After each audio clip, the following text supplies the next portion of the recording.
My love, maraming salamat sa pagbigay mo ng unconditional love sa ating pamilya. Pagpilalim sa lahat ng gawain sa bahay, maraming salamat na.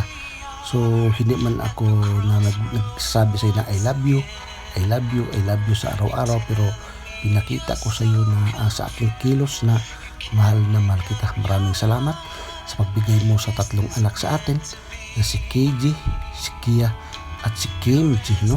At ngayon si KJ, anak ng lalaki, isa ng successful, isa ng seaman, no? Nasa international seafarer, no? So maraming salamat sa pagpalaki mo sa kanya na lumakad sa Panginoon, may takot sa Panginoon, at ngayon isa ng successful na sa international seafarer na siya sa ibang bansa, na ngayon sa South America, no? Sa Colombia. At sa ngayon ang anak nito ng babae, si Kia, isa din successful na military woman, na siya ang sumunod sa aking apak bilang isang military. Thank you sa mga pag-guide mo sa kanila, pagbigay mo sa kanila ng aral, pagpalaki mo sa kanilang masunurin at matakot sa Panginoon.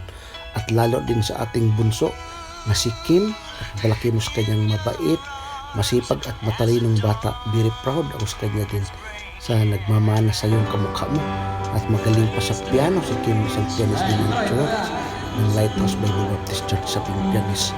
At lalo na ngayon ang ating bunso, apo nga si Kinsey, nagbigay sa atin ng stress and reliever, no?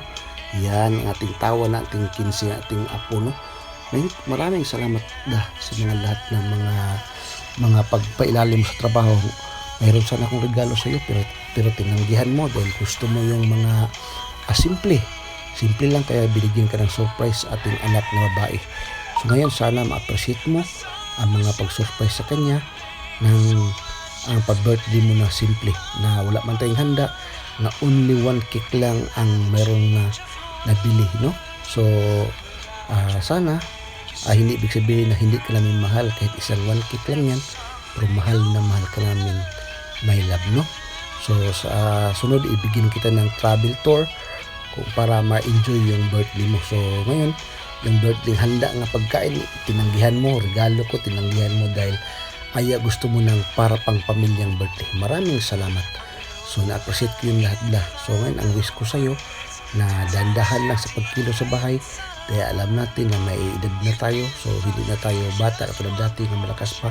So kadang bahay natin, 2 palapag ito, malaki ito, so mahirap ito linisan, no? So dandahan lang, hindi araw-araw maglinis. So konting kimbot-kimbot lang para hindi ka masyadong pagod. So thank you so much. Maraming salamat at thank you very much, my love. Okay?